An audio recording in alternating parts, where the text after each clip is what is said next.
बिस्मिल्लाहिर्रहमानिर्रहीम, अस्सलाम वालेकुम। हमारी सीरिया time news programme views time आवा यहाँ महताब अली नूर नज़रीन ही हस्बे रिवायत स्पेशल एडिशन आहे, ख़ुसूसी प्रोग्राम जंहिंमें सिंध जे कंहिं मामले ते कंहिं मसइले ते ख़ुसूसी ॻाल्हि ॿोल कंदा आहियूं ऐं ख़ुसूसी महिमाननि खे शिरकत जी दावत बि ॾींदा आहियूं।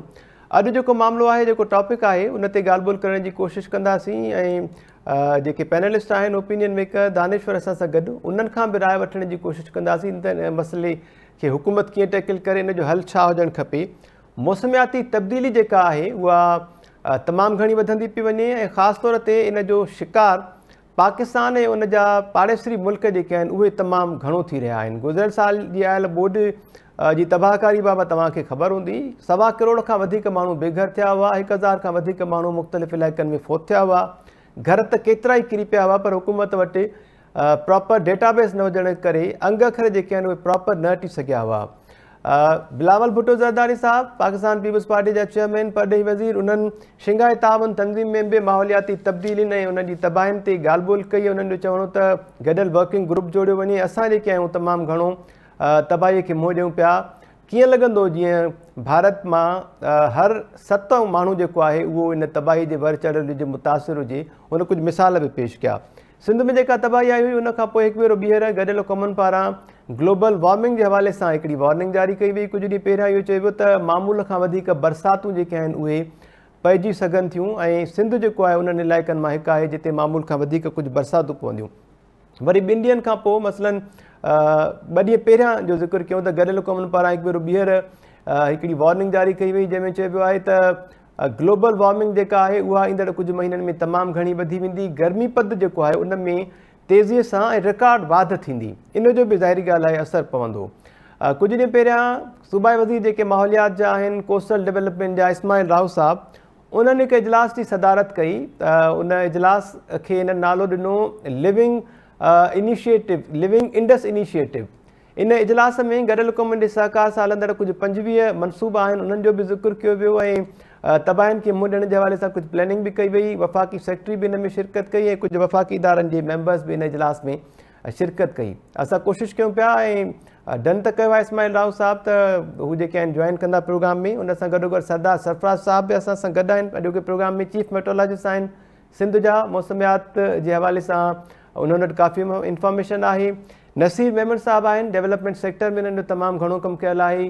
ख़ासि तौर ते तमामु घणा आर्टिकल्स तव्हांजे साम्हूं आहिनि पंहिंजी अख़बार में जेके उन्हनि लिखिया आहिनि, उन्हनि सां बि ॻाल्हि ॿोल कंदासीं। डॉक्टर अयूब शेख साहब ऐं प्रोफेसर डॉक्टर नाम भट्टी साहब, इन्हनि बि काफ़ी कमु कयो आहे, ओपिनियन मेकर्स आहिनि, इन्हनि सां बि ॻाल्हि ॿोल कंदासीं।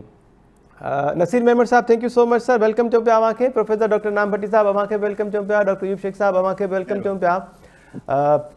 नसीर साहब, अव्हां खां ई शुरूआत करिए जेकॾहिं त हीअ जेके नयूं वार्निंग्स जारी कयूं पियूं वञनि, ईअं खणी चइजे त ख़दशनि जो इज़हार कयो पियो वञे, कुझु इम्कान ज़ाहिर कया पिया वञनि ऐं मौसमियाती तब्दीली जी तबाही जेका आहे गुज़िरियल साल असां ॾिसी चुका आहियूं। हिन दफ़े जेकॾहिं अहिड़े क़िस्म जी तबाही थिए थी त उनखे हुकूमत कीअं मुंहुं ॾिए सर, ऐं बेसिकली थियणु छा खपे?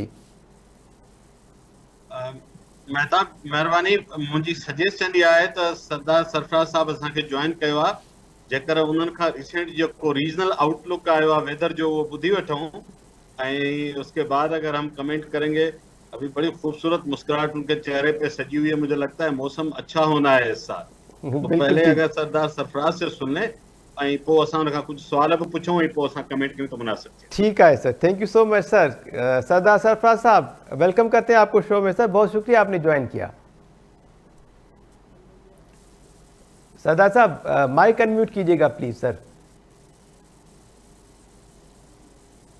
सरदार साहब आपकी आवाज नहीं पहुंच पा रही, आप सुन पा रहे हैं मुझे सर? स्ट्रीमिंग स्लो अथसि, हैंग थो थी वञे। सरदार साहब आपको आवाज पहुंच रही है?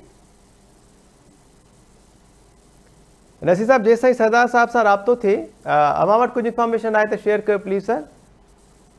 जी जी, आई होप कि सरदार साहब की कनेक्टिविटी ठीक हो जाए, क्योंकि रिसेंटली ये एक रीजनल ऐसी फोरम पे मौजूद थे जहाँ पे पूरे रीजन जो हिकिड़ो एनालिसिस थियो आहे वेदर जे हवाले सां।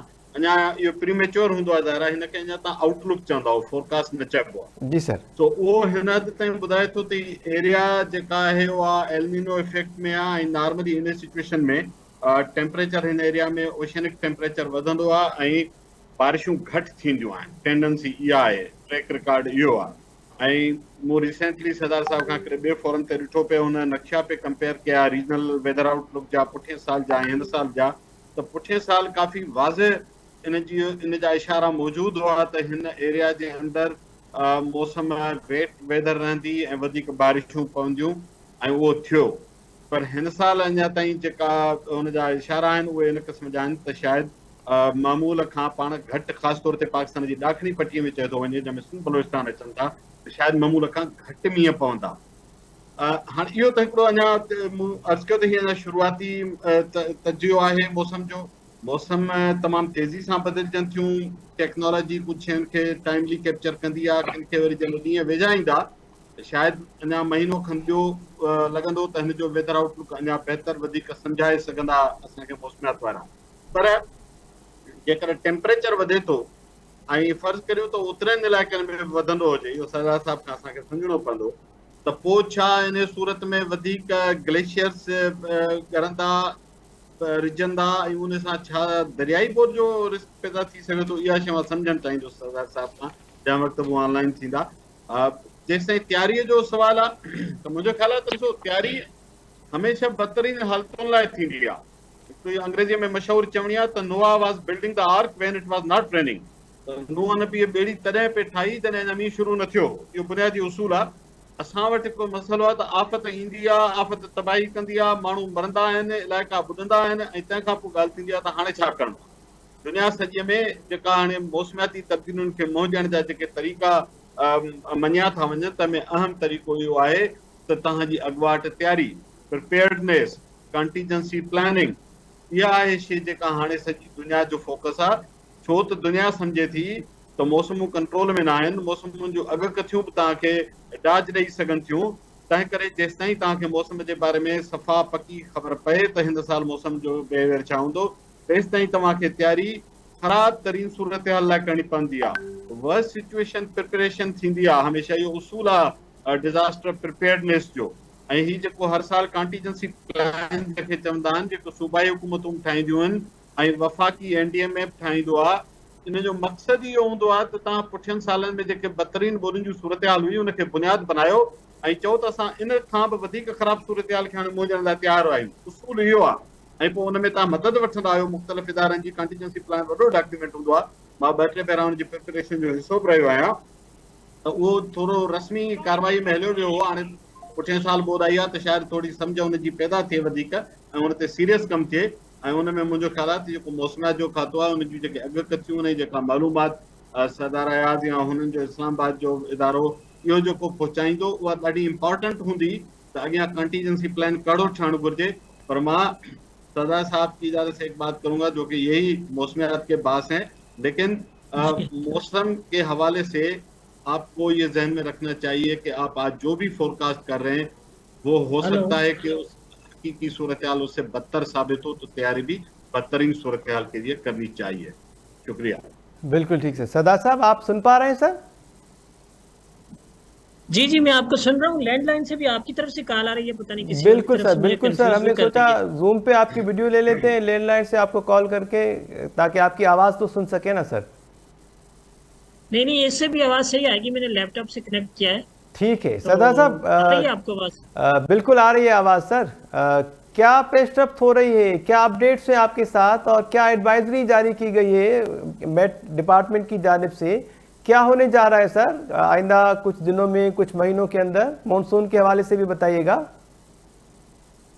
देखिए, बहुत शुक्रिया। मॉनसून की फोरकास्ट तो आपको पता है PMD जो है वो अमूमन जून के पहले हफ्ते में इशू किया करता है, इसलिए कि हमारे यहाँ जुलाई से स्टार्ट होता है मॉनसून।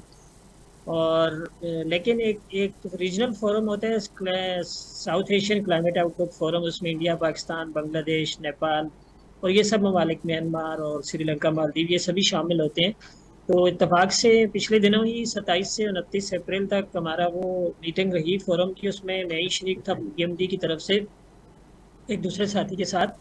तो उसकी जो कंसेंसस स्टेटमेंट आई है, उसमें यही कहा गया है कि इस साल मॉनसून की बारिशें पूरे साउथ एशिया में बेशतर जगहों पर कम है मामूल से। उसकी वजह आपको पता है कि हमारी मानसून बारिशों की जो एक तरह से टेली कनेक्शंस होते हैं वो पैसिफिक ओशन के दर्जा हरारत के साथ होते हैं और इंडियन ओशन के दर्जा हरारत के दो बड़े फैक्टर्स होते हैं। तीसरे आपको पता है कि हमारे यहाँ जो गर्मी बहुत ज़्यादा पड़ा करती है, पिछले साल जैसे वस्त मार्च से लेके वस्त जून तक बहुत ज़्यादा गर्मी पड़ी थी, तो उससे भी कुछ लिंक बनता है इसका कि जितनी ज़्यादा हीटिंग होती है उतनी ज़्यादा कन्वेक्टिव एनर्जी स्टोर हो जाती है और वो बाद में फिर एक तरह से पूरा लो प्रेशर डीप कर देती है हमारी लैंड के ऊपर जो बनता होता है हीट लो।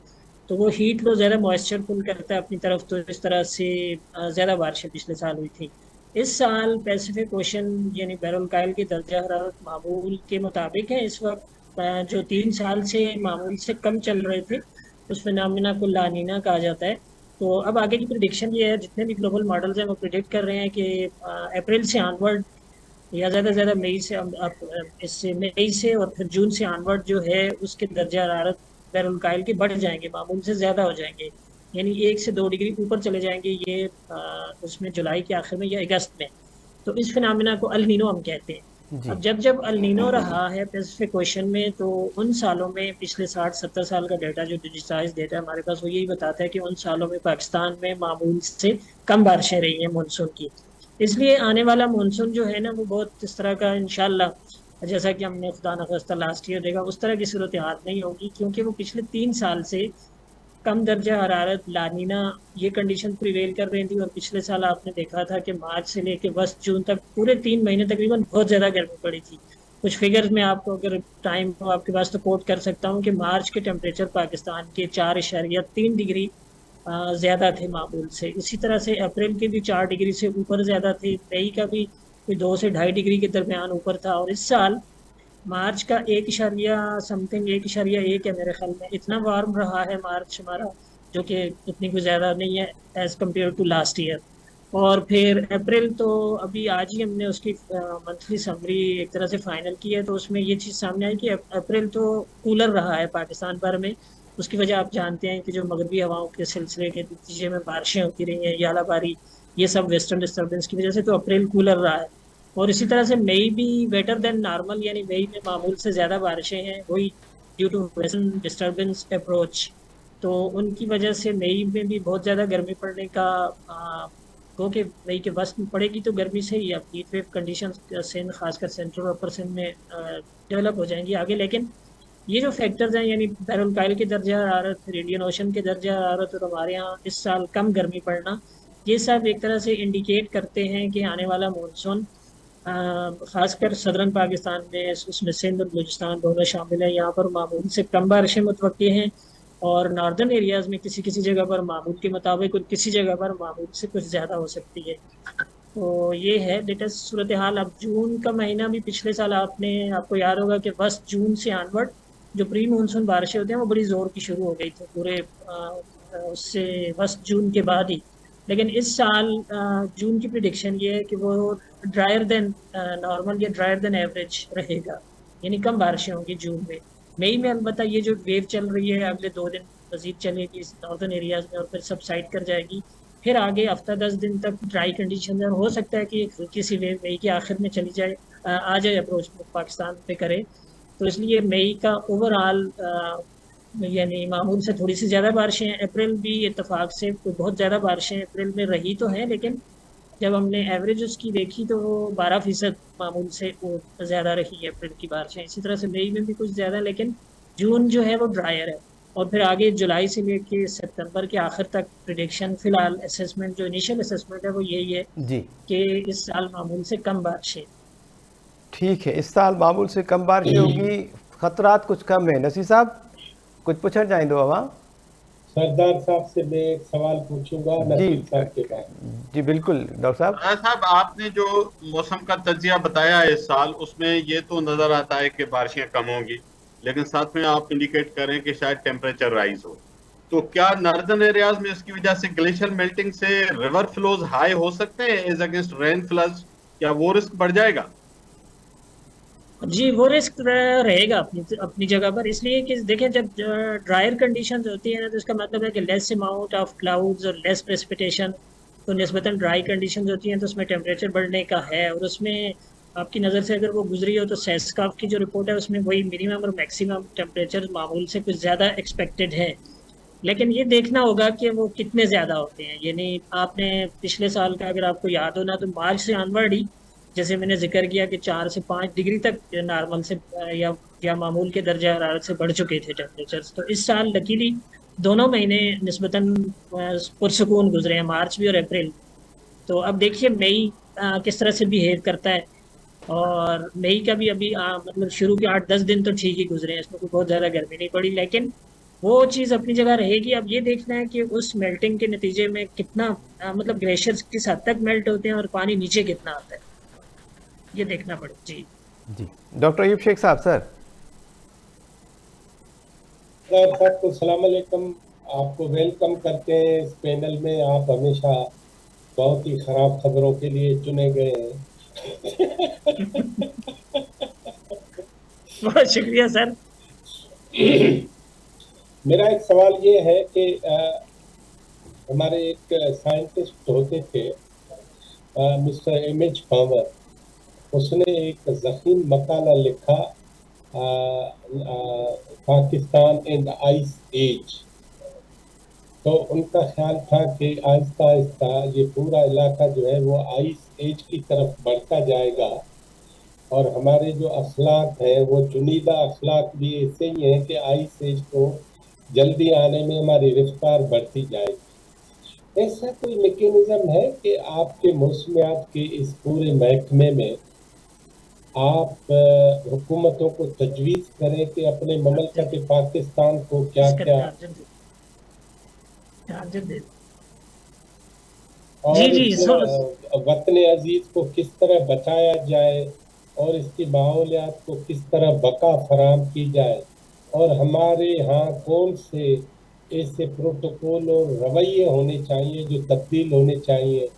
तो मैं ये समझना चाहता हूँ, और मुझे बहुत खुशी है कि आपको मैं उधर देख भी रहा हूँ, ताकि आपकी रहनुमाई से शायद पूरे इलाके के लोग जो है वो बहम उनको मिलेगी मालूमात की। जी प्लीज।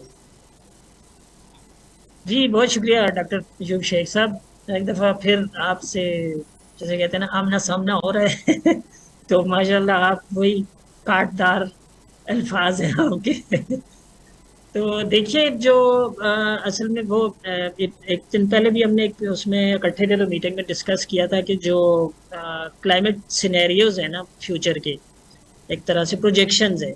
यानी जो कार्बन डाइऑक्साइड और दूसरी जहरीली गैसेस का अखराज हम फिज़ा में कर रहे हैं और फिज़ा में जमा हो रही हैं, तो उनकी अगर वो कहते हैं ना बिजनेस एज यूजुअल, अगर जैसे कि हम हरकतें कर रहे हैं अगर ऐसी ही रहती हैं, तो फिर तो मेरा लैपटॉप ज़रा सर मैं इस्माइल इसको राव साहब चार्जर सां में कनेक्ट कर लूं। राब्तो थियो आहे हिते इमरान साहब जे कॾहिं उन्हनि खे भी कनेक्ट करे वठनि, फ़ोन ते वठी वठनि। जी सरदार साहब कंटिन्यू कीजिएगा आप, हम कोशिश करें इस्माइल राव साहब भी आ जाएं सर, माहौलियात के मिनिस्टर साहब। वो मैं तब चार्ज तो करे सरदार, वो चार्ज उनमें फिलअप करे बस। ठीक है सर। जी जी तो मैं जी जी मैं करूं कंटिन्यू सर? जी सरदार साहब काइंडली। अच्छा बहुत शुक्रिया। तो उसमें सर प्रोजेक्शन जो क्लाइमेट मॉडल्स की ये है ना कि अगर जैसे हमने कहा कि जो मौजूदा रफ्तार है ग्रीन हाउस गैसेस की फिजा में जमा करने की, अगर इसी रफ्तार से खुदा न खास्ता आगे चलता रहा, अगले 30-40 सालों में यही सिलसिला चलता रहा, तो फिर तो प्रोजेक्शन ये है कि कम से कम 3 से 4 डिग्री टेम्परेचर पूरे पाकिस्तान में बढ़ सकते हैं। और देखें 1 डिग्री टेम्परेचर बढ़ने से इतनी मौसमी आफतें हम एक तरह से झेल रहे हैं, और अगर खुदा न खास्ता ये 3 से 4 डिग्री पे चला जाता है, यानी इस सदी के वस्त तक या उसके बाद 2050 के बाद, या ये प्रोजेक्शन ये है क्लाइमेट मॉडल्स की, तो फिर तो बिल्कुल ही इनलिवेबल जैसे कहते हैं ना, ये हमारा प्लेनेट उस तरह का हो जाएगा। लेकिन उसके लिए ये जो दुनिया भर के ममालिक, आप पता है कि हर साल मिलकर बैठते हैं, एक कॉन्फ्रेंस करते हैं नाम नहाद किस्म की, उसमें वही नशस्तन गुफ्तन और फिर बर्खास्तन, उसमें कुछ प्लेजेस होते हैं, फिर ये होता है वो होता है, लेकिन उस पर अमल दरामद अनफॉर्चुनेटली कम होता है। तो उसमें सरदार जाहिर है कि साहब जी सरदार साहब कुछ दिन कबल माहौलियात के जो कोस्टल डेवलपमेंट के हमारे प्रोविंशियल मिनिस्टर इस्माइल राव साहब, उनकी ज़ेर सदारत एक इजलास हुआ था।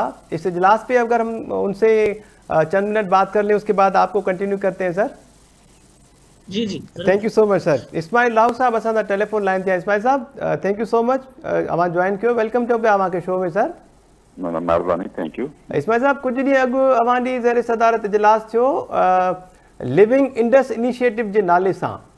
थोरो सम्झाइजो त लिविंग इंडस इनिशिएटिव छा आहे ऐं इन इजलास दौरान अवां कुझु ख़दशनि जो बि इज़हार कयो। हिकु त घरेलू कमनि जे सहकार सां 25 कुझु मनसूबा आहिनि, उन्हनि ते बि कमु हले पियो, पर अवां जो चवणो त पाणीअ जी खोट जेका आहे उहा ईंदड़ कुझु महीननि में वधी वेंदी ऐं उन खां पोइ ॾुकार वारी सूरत हाल पैदा थी सघे थी असांजे खिते में। थोरो सम्झाइजो इन इजलास में कहिड़ियूं शयूं साम्हूं आयूं सर, कहिड़ा उपाउ वरिता पिया वञनि ईंदड़ तबाहियुनि खे मुंहुं ॾियण जे हवाले सां? ॾिसो, हे हूं त ख़ैर पाणी जी खोट तव्हांखे ख़बर आहे त जेको मौसमियाती तब्दीली आहे, क्लाइमेट चेंज जेको तब्दीली जा असरात सभ खां ज़्यादा असांजे पाकिस्तान ते थिया आहिनि। पाकिस्तान में ख़ासि करे हुन सां जेको गुज़िरियल साल जूं बोर्ड जूं तबाहियूं आयूं उन में त सभ खां ज़्यादा सिंध जेको आहे सो मुतासिर थी आहे। ऐं मौसमियाती तब्दीली जी तेज़ी जे करे ऐं घणनि तब्दीली जे असरनि जे करे सूरताल एतिरी मतिलबु अनप्रेडिक्टेबल हूंदी आहे जो ख़बर न पवंदी आहे त केॾी महिल बि का सैलाब जे हवाले सां या त असां वटि बिल्कुलु ई पाणी जो सोक थी वञे, ॾुकार थी थो वञे, कैफ़साली थी वञे, खुश्कसाली थी वञे, या वरी सैलाब, बरसातुनि जी ज़्यादती ऐं जेको रिवराइन फ्लड वग़ैरह जो ख़तरो ऐं ख़दशो बि पंहिंजी जॻह ते मौजूदु रहे थो। त उहो उन हवाले खां अलावा बि ऐं जंहिं इजलास जी तव्हां ॻाल्हि करे रहिया आहियो उहो यूनाइटेड नेशन्स जे हवाले सां हिकिड़ो प्रोजेक्ट आहे जंहिं ते कमु उहो हली रहियो आहे, जंहिंमें मुख़्तलिफ़ सम्झूं था त तव्हांखे ख़बर आहे त पाकिस्तान जी जेका ज़रायत आहे उनजो सॼे जो सॼो 80% जेका इन्हिसार आहे उहो दरियाए सिंध जे पाणीअ ते आहे।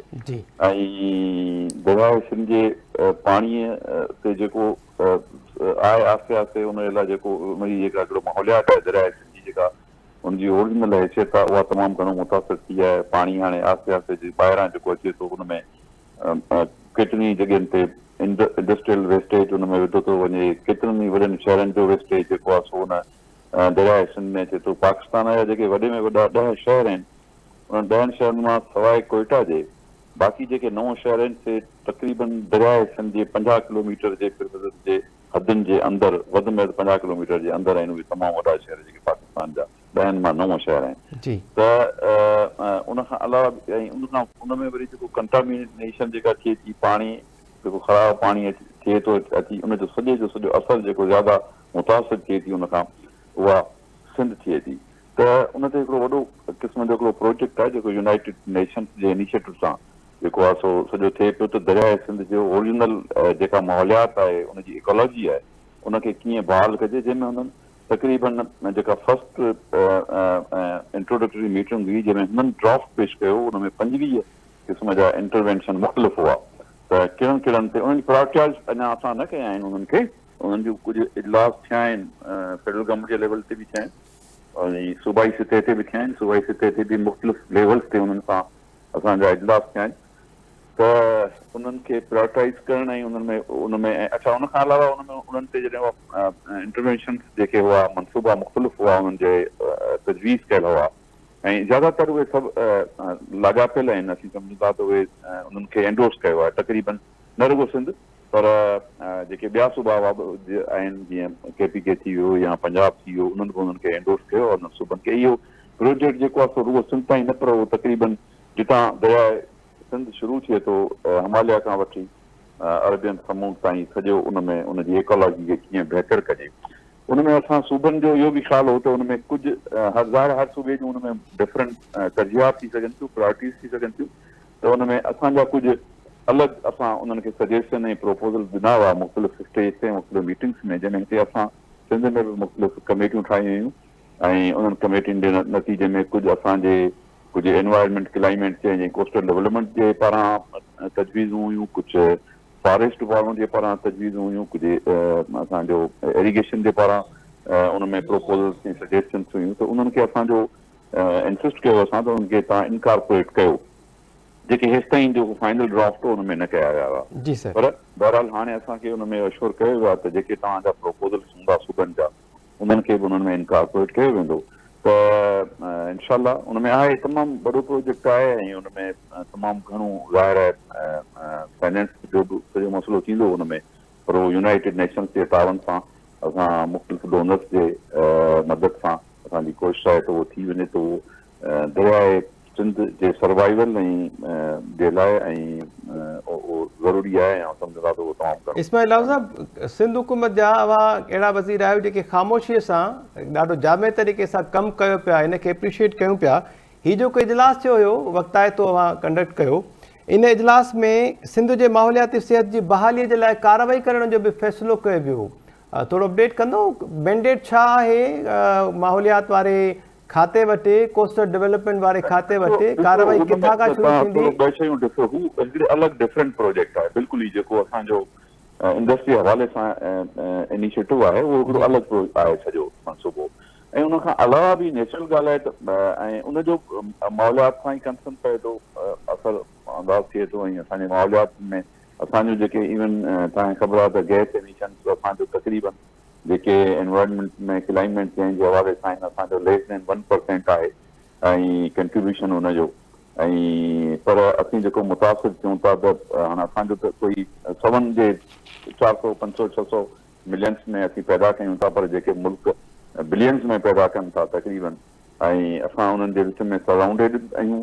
ऐं वधि में वधि जेको आहे पाकिस्तान मुतासिर थिए थो, सिंध मुतासिर थिए थी, त उन में जेके असांजूं इंटरनेशनल कमिटमेंट्स आहिनि, जो COP 27 जेको हाणे पहिरीं COP 27 ग्लासगो में थियो, 6 वरी 27 हाणे शर्म एल शेख इजिप्ट में थियो, उनमें कुझु त असांजूं कमिटमेंट्स आहिनि त कीअं असीं हिननि गैस एमिशन्स खे घटाईंदासीं ऐं कीअं उन्हनि खे जेको आहे सो कंट्रोल कंदासीं। त उनमें कुझु त आहिनि जेके असांखे पंहिंजनि वसीलनि सां रिसोर्सिस जे ज़रिए असांखे पाण एफर्ट्स वठी करणियूं आहिनि कुझु हुन में, ऐं कुझु अहिड़ा आहिनि जेके असांखे वरी इंटरनेशनल मदद, फाइनेंशियल सपोर्ट ऐं मदद सां असांखे करणा आहिनि।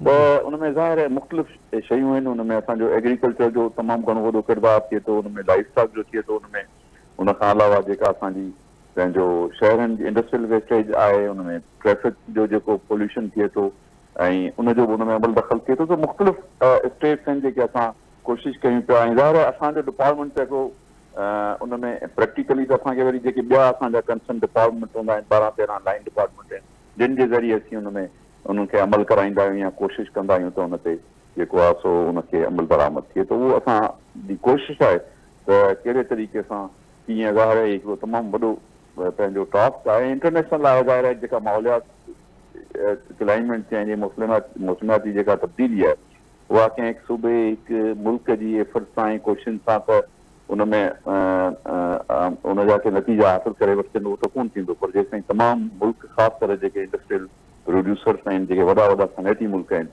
ऐं उहे उनमें भरपूर किरदारु अदा कंदा, ऐं जेके डेवलप्ड कंट्रीज़ आहिनि उहे मदद कंदा तरक़ी पज़ीर जेके मुल्क आहिनि उन्हनि खे, त असीं उनजा टारगेट हासिल करे सघंदासीं। इस्माइल लाल साहब, गुज़िरियल साल जी ॿोॾि जेका तबाही मचाई उन ते मुसलसल असां प्रोग्राम व्यूज़ टाइम में ॻाल्हि ॿोल कंदा रहियासीं। दानिश्वर जेके आहिनि, ओपिनियन मेकर्स, नसीर मेमन साहब, डॉक्टर अयूब शेख साहब, प्रोफेसर डॉक्टर इनाम भट्टी साहब, उहे बि अव्हांखे ॿुधनि पिया। नसीर मेमन साहब तजवीज़ ॾिनी हुई त सिंध हुकूमत खे रिज़िलियंट इंफ्रास्ट्रक्चर जो पूरो पैकेज जेको आहे उहो डिज़ाइन करण जी ज़रूरत आहे।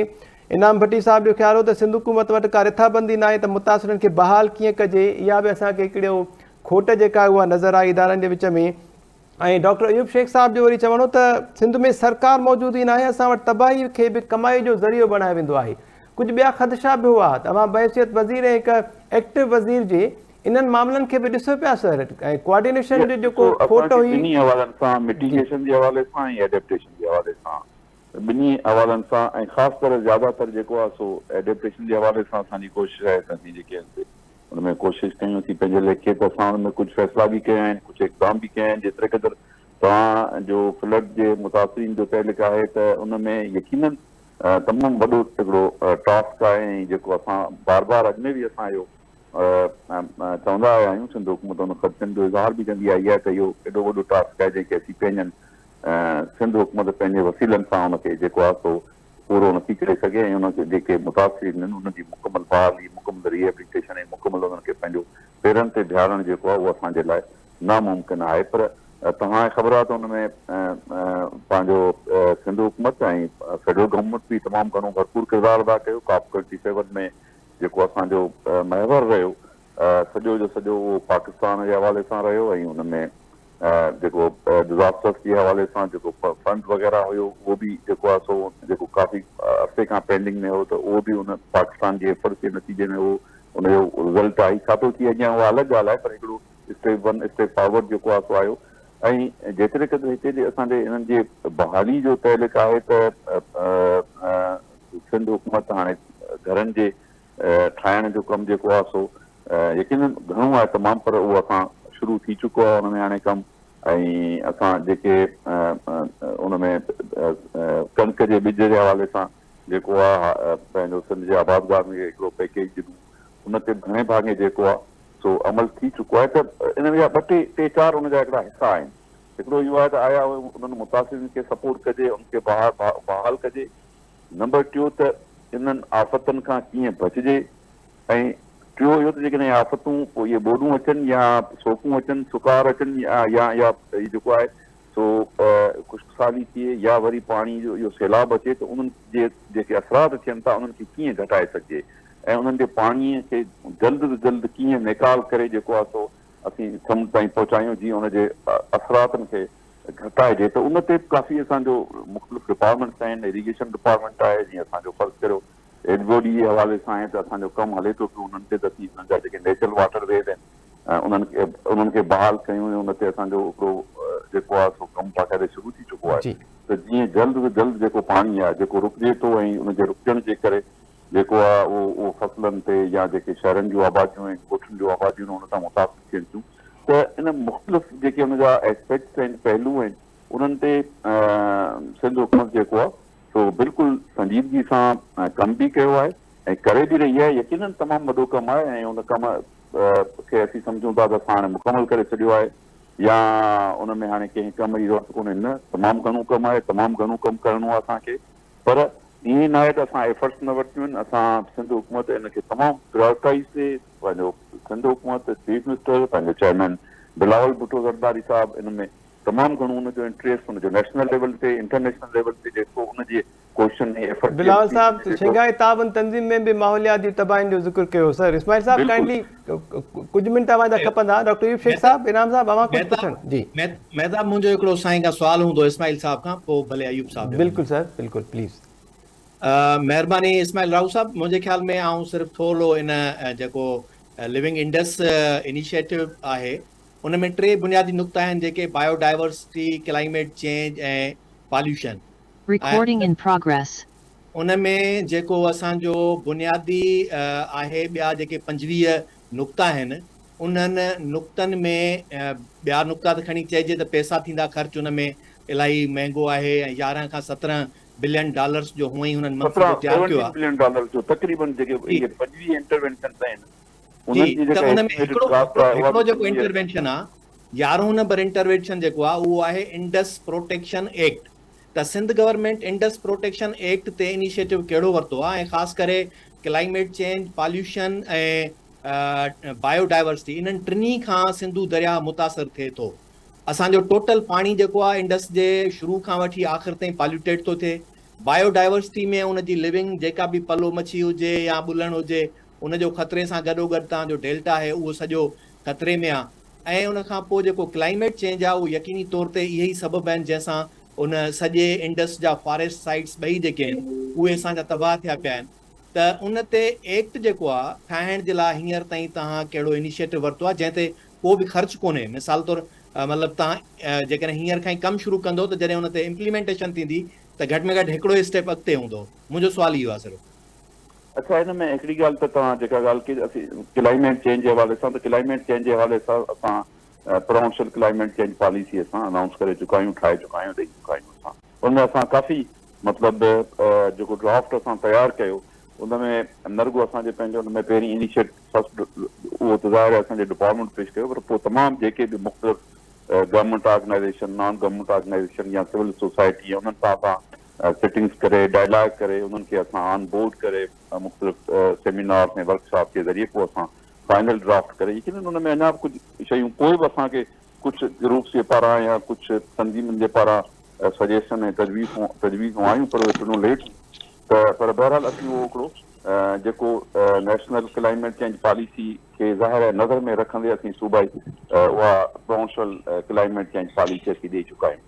जेतिरे क़दुरु एक्ट जो इनजो तहलीक आहे त इहो ई असांजो अञा जेको ही जेके नुक़्ता आहिनि इंटरवेंशन त इहे अञा इनिशियल मरहले में आहिनि। इन में आहिस्ते आहिस्ते असां हिन ते बिल्कुलु ई कमु शुरू कंदासीं। अञा त इन में असांजा मूं जीअं तव्हांखे ॿुधायो त अञा असांजा उन ते इजलास हली रहिया आहिनि जंहिंमें फेडरल गवर्नमेंट सां बि इजलास थिया आहिनि ऐं असांजा प्रोविंशियल लेवल ते बि इजलास थिया आहिनि ऐं उन्हनि ते असां कमु शुरू करे छॾींदासीं जेके तव्हां जीअं ॿुधायो। पर इहो फाइनल जॾहिं अप्रूव थी वेंदो सॼो त उन खां पोइ ई असांजी कोशिशि आहे त असांजा कुझु शयूं अहिड़ियूं हुयूं जेके असां चाहियो हुते त जेके असांजूं जेके सूबनि हर सूबे जो हुन में पंहिंजी पंहिंजी प्रायोरिटी हूंदी आहे। असां हिन में हीअ बि तजवीज़ रखी आहे त भई हिन में के शयूं अहिड़ियूं हूंदियूं जीअं मसलन को अगरि कोस्टल जे हवाले सां के शयूं जेके ईंदियूं त असां सिंध ज़ाहिर आहे हुन में सिंध जो हूंदो त हुनखे प्रायोरिटी ॾिनी वञे जेका पंजाब ऐं KPK जी प्रायोरिटी नथी थी सघे। त जेके शयूं जेके इन में नुक़्ता आहिनि जिन जी प्रायोरिटाइज़ जेको कयो वञे त हुन में सूबनि जी राय सां ई उनखे प्रायोरिटाइज़ कयो वञे ऐं उन्हनि खे खयो वञे त उन ते असां कमु शुरू कंदासीं। पर थोरो अञा हाणे वरी हिन में फर्दर असांजो आहे त उन में जेके सूबनि जा नुक़्ता आहिनि उहे बाक़ाइदे इनकॉर्पोरेट कया वञनि ऐं उन्हनि जी प्रायोरिटाइज़ जेका आहे तजवीज़ूं जेके जेके फ़िलहाल त अञा फ़क़ति उन्हनि ते जो जेको कमु इनिशियली उन में कहिड़ा कहिड़ा मनसूबा खणजनि पोइ उनखे कीअं अमली कमु ॾिजे। फ़िलहाल त फंडिंग जो जेको अञा लेवल लाइ कमु आहे उहो अञा हिन स्टेज ते आहे। ठीकु आहे। डॉक्टर अयूब शेख साहब काइंडली ब्रीफ कजो अवाम सवाल जे करे आहे कोई त महताब हिकिड़ो नंढड़ो अञा ज़िमनी सुवाल आहे सर नसीर साहब खे बि एक्ट जेको आहे जी Indus Protection Act federal government ठाहींदी या सिंध गवर्नमेंट ठाहींदी? ॾिसो हाणे इंडस ते त जेकॾहिं तव्हां हिन खां वठंदो त ज़ाहिर एक्ट असांजी हूंदो त हुन में जेको सूबनि जे हवाले सां ई ठहे सूबा ई ठाहींदा। पर हाणे आहे इंडस त ज़ाहिर हिमालय खां वठी अरबी समुंड ताईं थो हले।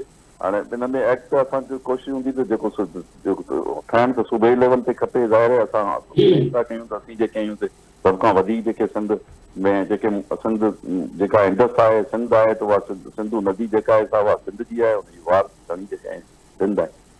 ठीकु आहे। डॉक्टर अयूब शेख साहब अवां जो को सवाल sir briefly please. Mohammad Ismail साहब सलाम अलैकुम। मूंखे हिकिड़ी राय ॾियणी आहे मूंखे हिकिड़ी राय हीअ ॾियणी आहे त असां वटि जेके पाकिस्तान लेवल जूं बीमारियूं आहिनि सिंध लेवल जूं बीमारियूं आहिनि समाजी तोड़े जिस्मानी उन्हनि जी अवेयरनेस लाइ जेसि ताईं प्राइमरी खां वठी मथे ताईं असां टेक्स्ट पंहिंजे निसाब में इहे सबक शामिलु न कंदासीं तेसि ताईं सभु वण सत्यानाश थी वेंदी माहौल तबाह थी वेंदो सिंध ग़रक़ थी वेंदी पाकिस्तान बुॾी वेंदो। महिरबानी करे निसाब में इहे सबक शामिलु कयो नंढे हूंदे खां वठी सॼे नस्ल ऐं ख़ुदि सिंध गवर्नमेंट पाकिस्तान गवर्नमेंट खे इहा ॻाल्हि लिखे त उहे बि सॼे निसाब में इहा शामिलु कनि। ठीकु आहे। डॉक्टर साहब अवां जे तजवीज़ ते बि इस्माइल साहब जवाबु ॾींदा। नसीर मेमन साहब बि कुझु चवनि चाहिनि पिया। नसीर साहब प्लीज़ सर। अस्सलाम वालेकुम राहुल साहब। साईं वालेकुम सलाम अहमद साहब। साईं हाणे मां क्विकली थोरो प्रोग्राम में टाइम बि घटि आहे हिकु नंढी तजवीज़ तव्हांजे साम्हूं रखां थो छो त हीअ जेको माहौलियात जा मसइला आहिनि हाणे इन्हनि ते जेतिरा गंभीर मसइला आहिनि रिस्पॉन्स बि ओतिरो वॾो दुनिया में उन ते सोच वीचार थिए थी। हिकिड़ी शइ जंहिं ते हाणे तमामु घणी ॻाल्हि थिए थी उहा आहे क्लाइमेट रेज़िलियंट डेवलपमेंट। इहो हिकिड़ो पूरो कंसेप्ट आहे त सॼो जेको तसवुर ऐं अप्रोच आहे तरक़ीअ जे बारे में उन खे क्लाइमेट जी हक़ीक़तुनि सां ठहिकाइण जी ज़रूरत आहे। असां क्लाइमेट जी तब्दीली खे नथा रोके सघूं पर मिसाल तौरु रोडनि में मोरियूं केतिरियूं हुजनि स्कूल मथाईअ ते या घर मथाईअ ते हुजनि छितियूं कीअं हुजनि भितियूं कीअं हुजनि इन में का ग़ैर मामूली इंजीनियरिंग कोन्हे पर रुॻो हिकिड़ी नई सोच ऐं पैराडाइम शिफ्ट जी ज़रूरत आहे ऐं इन ते दुनिया में कमु बि थिए थो। बांग्लादेश ऐं नेपाल में बि मां अहिड़ियूं जॻहियूं ॾिसी आयो आहियां जेकर तव्हांजी मिनिस्ट्री इन ते का क़यादत करे हिनखे 5-10 साल लॻी वेंदा मां सम्झी सघां थो पर मुंहिंजो ख़्यालु आहे त लॉन्ग टर्म सॉल्यूशन आहे क्लाइमेट रेज़िलियंट डेवलपमेंट अप्रोच। जी बिल्कुलु मेमन साहब बिल्कुलु तव्हां सही था चओ हिन में को बि शक न नसीर आहे। मेमन साहब सवाल कयो सर इहो ऐं असांजी बि कोशिशि इहा ई हूंदी त SDGs वग़ैरह जे हिसाब सां बिल्कुलु उनखे इहो कजे ऐं उन में उन आहिस्ते आहिस्ते टाइम लॻंदो हुन में पर बिल्कुलु तव्हांजी तजवीज़ सही आहे। इन असांजी जीअं प्रायोरिटी हुकूमत जी इहा ई आहे ऐं डॉक्टर अयूब साहब जी तजवीज़ बिल्कुलु सही आहे। असीं हाज़िर हिन ते असीं इनिशिएट वठूं था, कयूं था। निसाब में शामिल कराइण जी ॻाल्हि कई सर डॉक्टर अयूब शेख साहब। बिल्कुलु लिखूं था। पहिरीं सिंध हुकूमत लिखाईंदा नहीं doctor Ayub Sheikh.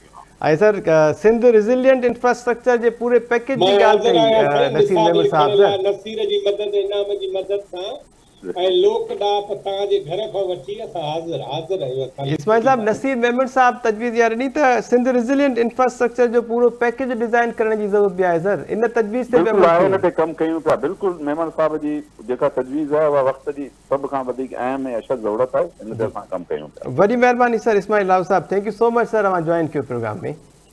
Thank you again sir. Sardar Sarfaraz साहब भी काफ़ी देर से हमारी बातें सुन रहे हैं, चीफ मेट्रोलॉजिस्ट हैं। सरदार सरफराज साहब, इस्माइल राव साहब की बातचीत भी आपने सुनी, हुकूमती सतह पर जो कुछ हो रहा है, ये फरमाइएगा कि गुज़श्ता साल की निस्बत इस दफ़ा आपने कहा कि मामूल से कम बारिशें होंगी, लेकिन यूनाइटेड नेशंस की जानिब से जो वार्निंग जारी की गई या जो पेपर्स जारी किए गए उसमें तो ये कहा गया कि इस इलाके में मामूल से कुछ ज़्यादा बारिशें हो सकती हैं सर।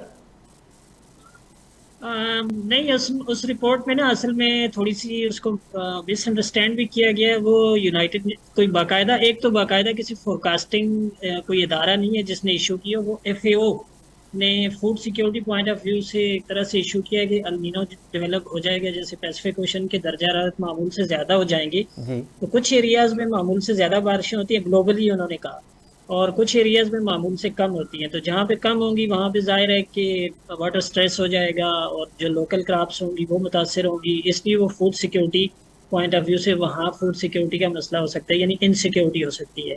और जहाँ पर ज़्यादा होंगी, देखें जो ज़्यादा दर्जा हरारत जब मामूल से होते हैं, मामूल से ज़्यादा होते हैं पैसिफिक ओशन में, तो इसका मतलब है कि साउथ अमरीकी ममालिक जो जो ईस्टर्न पैसिफिक के साथ लगते हैं, उसमें पेरू, इक्वाडोर और दूसरे ममालिक, और इसी तरह से ऊपर कैरेबियन का हिस्सा, और फिर यूनाइटेड स्टेट्स का जो साउथ वेस्टर्न एरियाज़ हैं, जो स्टेट्स हैं, उन इलाकों में ज़्यादा बारिशें होती हैं अल नीनो के दौरान, क्योंकि वार्म कूल वाटर उस तरफ शिफ्ट हो जाता है ईस्ट की तरफ, और वेस्ट की तरफ यानी ऑस्ट्रेलिया और जो मैरीटाइम कॉन्टिनेंटल है, इंडोनेशिया वगैरह, इन एरियाज़ में बहुत कम बारिशें होती हैं। यहाँ ड्राउट किसी कैफियत हो जाती है। अब वो जो रिपोर्ट मैंने भी देखी है वो FAO की तरफ से है, लेकिन उसमें जो पाकिस्तान के बिल्कुल नॉर्थ वेस्टर्न जो पोर्शन है, यानी KP और जो फाटा एक्स फाटा के एरियाज़ हैं, वो एरिया और जो साथ में अफगानिस्तान लगता है, यहाँ पर कहा गया है उस पट्टी के लिए कहा गया है कि अप्रैल से लेकर जून तक मामूल से ज़्यादा बारिशें होंगी, और आगे जो आने वाला मानसून है उसके बारे में रिपोर्ट खामोश है। तो उसको ज़रा से ना मिसकंस्ट्रू किया गया है। वो ऐसा पाकिस्तान के लिए वार्निंग नहीं है। मैंने आपसे पहले अर्ज किया कि हमारे पास जितना 60-70 साल का डिजिटाइज डेटा है उसमें मैक्सिमम नंबर ऑफ ईयर्स जिनमें अल नीनो रहा है, यहाँ पर बारिशें कम रही हैं पूरे साउथ एशिया में इंक्लूडिंग पाकिस्तान। तो इम्कान यही है कि इस साल भी मामूल से कम बारिशें होंगी, और इंशाल्लाह ना तो कोई ऐसी फ्लड लाइक सिचुएशन होगी। हाँ, ये ज़रूर हो सकता है कि अगर मामूल से 30-40% कम बारिशें अगर हो जाए फॉर एग्जांपल, तो फिर साउथ पाकिस्तान के लिए वही अगेन एक दूसरा यानी ख़तरा लूम कर सकता है कि इरसा का जैसे वाटर का वो होता है कि पानी की कमी का सामना हमें करना पड़ सकता है, और ख़रीफ की फसल हमारी मुतासर हो सकती है। और फिर जो आपके वाटर रिजर्वायर्स हैं, यानी जो हमारे डैम्स हैं, उनमें जाहिर है कि मानसून की वजह से जो कुछ ना कुछ इनफ्लो होता था, खासकर मंगला डैम में, उसमें कमी आ सकती है। ठीक है सरदार सरफराज साहब जी। मेहता मुंहिंजो सरदार सरफराज खां हिकिड़ो सुवाल आहे रुगो, पोइ वरी प्लीज सरदार साहब, ये जो अल नीनो और अपना दूसरा जो आप क्या कहते हैं लानीना जी, हाँ लानीना, तो ये जो टेम्परेचर का इफेक्ट है इस मर्तबा जो अल नीनो है, तो उसमें जैसे आपने अभी बताया कि FAO की भी रिपोर्ट ये है कि साउदर्न साइड में बारिशों का इम्कान है, तो उसमें खुद ग्लेशियर का भी जैसे नसीर साहब ने पूछा वो होगा, लेकिन मेरा सिर्फ इसमें एक ये है कि क्या इसमें ज़्यादा जो डिफॉरेस्टेशन है, हमारे यहाँ जो इंडस डेल्टा है उसका ख़त्म हो जाना, या रिवर इंडस के पूरा जो दोनों साइड पे हमारे जो फॉरेस्ट है उनका ख़त्म हो जाना, उनकी वजह से ज़्यादा इफेक्ट हो रहा है, या इसका कोई इससे ताल्लुक नहीं है? बिल्कुल ताल्लुक हो सकता है सर। इसमें मेरी कोई सच मतलब जैसे कहते हैं ना फर्स्ट हैंड इंफॉर्मेशन नहीं है मेरे पास, और ना मेरी अपनी यानी हमारी कोई डिपार्टमेंट की कोई इस तरह से फॉरेस्ट से लिंक कोई स्टडी है। लेकिन अल्टीमेटली जाहिर है कि डिफॉरेस्टेशन आपको पता है कि, और जिस तरह से हमारी लैंड यूज के तरीके हैं, ये भी सारे क्लाइमेट चेंज में एक तरह से ना कंट्रीब्यूट करते हैं। तो ये तो अंडरस्टूड सी बात है कि जितने बड़े पैमाने पर डिफॉरेस्टेशन हो रही है, यानी क्लाइमेट चेंज की वजूहात, एक तो वही ग्रीन हाउस गैसेस का जमा होना, दूसरा लैंड यूज का डिफरेंट एक तरह से जो हम इस्तेमाल करते हैं, और फिर डिफॉरेस्टेशन जो बड़े पैमाने पर हो रही है, आबादियां बढ़ रही हैं, शहरों नए नए शहर बसा रहे हैं, अब इंडस्ट्रीज लगा रहे हैं। अब आप देखें पाकिस्तान में भी यानी आम के पेड़ काट कर वहां पर मुल्तान में या कहाँ की पिछले साल इमेजेस शेयर हुई थी आप तो मुल्तान का पूरा एक इलाका था पूरा। जी जी। तो ये जो जिसे कहते हैं ना रियल स्टेट ने तो यानी माहौल को तो बिल्कुल वो करके रख दिया है। यकीन करें कि उस पर बहुत बुरे असरात मुरतब किए अब तो मुल्क पूरा उसकी रियल एस्टेट इकोनॉमी पे चल रहा है, बाकी तो कोई इकोनॉमी बची नहीं है। हैं। जी बिल्कुल, यही बड़ा अनफॉर्चुनेट है जी। हालांकि हमारा एग्रीकल्चर मुल्क है, और यहाँ सबसे ज्यादा प्रायोरिटी हमारी एग्रीकल्चर को होनी चाहिए। तो जितनी फॉरेस्टेशन होगी उतनी आपके एग्रीकल्चर को फायदा होगा। ठीक सरदार दुबई सरफराज से साहब। सीखा है ना, अयूब शेख उनका साहब, वापस ले जा रहे हैं तो दुबई में। अयूब जी। शेख साहब अवां बस कुछ चवणु चाहींदव? सरदार साहब मेरा अभी हमने मोहम्मद इस्माइल राव साहब मिनिस्टर क्लाइमेट सिंध से बात भी की।